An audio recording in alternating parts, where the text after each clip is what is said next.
नमस्ते दोस्तों, स्वागत है आपका इकाम ऑफिशियल चैनल पर।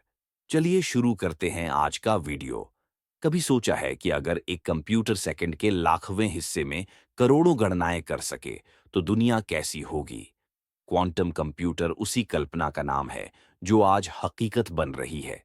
आज जो कंप्यूटर हम इस्तेमाल करते हैं, वो क्लासिकल कंप्यूटर कहलाते हैं। ये बिट्स पर काम करते हैं, यानी हर जानकारी या तो शून्य होती है या एक। ये दो स्टेट्स हमारी सारी डिजिटल दुनिया की नींव है। मोबाइल से लेकर इंटरनेट तक सब कुछ इन्हीं बिट्स पर चलता है। लेकिन सोचो, अगर कोई कंप्यूटर एक साथ शून्य और एक दोनों हो सके, तो वो एक ही समय में लाखों संभावनाओं की गणना कर सकेगा। यही काम करता है quantum computer. Quantum computer qubit पर काम करता है, जो क्वांटम फिजिक्स के सुपरपोजिशन के सिद्धांत पर आधारित है। इसका मतलब है कि एक क्यूबिट एक साथ कई अवस्थाओं स्टेट्स में रह सकता है। उदाहरण के लिए क्लासिकल बिट सिर्फ शून्य या एक हो सकता है, लेकिन क्यूबिट शून्य और एक दोनों एक साथ हो सकता है। यही वजह है कि क्वांटम कंप्यूटर एक ही समय में कई संभावनाओं को जांच सकता है, जिससे उसकी गति और क्षमता पारंपरिक कंप्यूटर से लाखों गुना ज्यादा होती है। दूसरा महत्वपूर्ण सिद्धांत है एंटेंगलमेंट, उलझाव। जब दो क्यूबिट्स आपस में इतनी गहराई से जुड़े होते हैं कि एक में बदलाव होने पर दूसरे पर भी असर पड़ता है, चाहे वे कितनी भी दूर क्यों न हों। यही क्वांटम कंप्यूटिंग की जादुई ताकत है।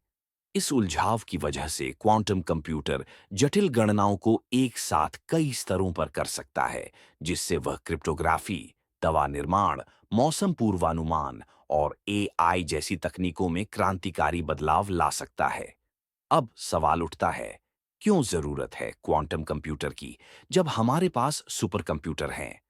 असल में आज की दुनिया में जो समस्याएं हैं, जैसे जलवायु परिवर्तन का सटीक पूर्वानुमान, दवा के अणुओं का मॉडल बनाना या ब्रह्मांड के रहस्यों को समझना, इन सब के लिए इतनी विशाल गणनाओं की जरूरत होती है, जिन्हें सामान्य कंप्यूटर लाखों सालों में भी पूरा नहीं कर पाएंगे।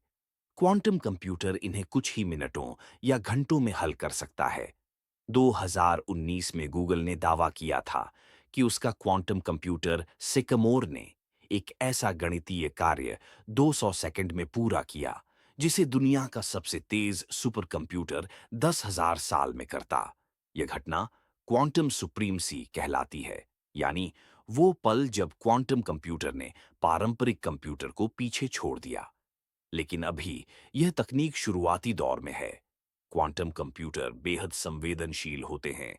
इन्हें अत्यधिक ठंडे तापमान, लगभग -273 डिग्री सेल्सियस के आसपास पर रखना पड़ता है, ताकि क्यूबिट्स स्थिर रहें।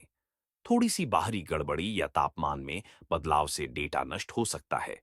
इसीलिए दुनिया की बड़ी टेक कंपनियां गूगल, आईबीएम, माइक्रोसॉफ्ट, इंटेल और डी वेव इस चुनौती को हल करने के लिए अरबों डॉलर का निवेश कर रही हैं। भारत भी पीछे नहीं है। भारत सरकार ने नेशनल क्वांटम मिशन शुरू की है, जिसका उद्देश्य 2030 तक अपने खुद के क्वांटम कंप्यूटर और क्वांटम नेटवर्क बनाना है। भारतीय वैज्ञानिक इस क्षेत्र में तेजी से आगे बढ़ रहे हैं, ताकि हम भी इस तकनीकी क्रांति का हिस्सा बन सकें। क्वांटम कंप्यूटर सिर्फ तेज मशीन नहीं है, यह इंसान की समझ की सीमा को चुनौती देता है। यह हमें सिखाता है कि हर चीज केवल हाँ या ना नहीं होती, बल्कि दोनों के बीच अनगिनत संभावनाएं छिपी होती हैं।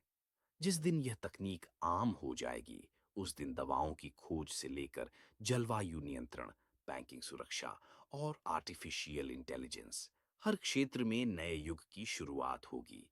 सोचिए, एक ऐसी मशीन जो ब्रह्मांड की जटिलताओं को समझ सके, जो बीमारी होने से पहले उसका इलाज बता सके, जो हर इंसान के लिए अलग अलग दवा बना सके, या जो दुनिया के सबसे कठिन वैज्ञानिक समीकरणों को सेकंडों में हल कर सके। यही है क्वांटम कंप्यूटर का वादा। एक ऐसी ताकत जो सिर्फ कंप्यूटर को नहीं, बल्कि मानव सभ्यता को नई दिशा देने वाली है। भविष्य की कहानी अभी शुरू हुई है, और शायद अगली बार जब आप कोई नया वीडियो देखें, तो वो वीडियो क्वांटम कंप्यूटर द्वारा तैयार किया गया हो। वीडियो पसंद आया हो तो लाइक, कमेंट और सब्सक्राइब ज़रूर करें।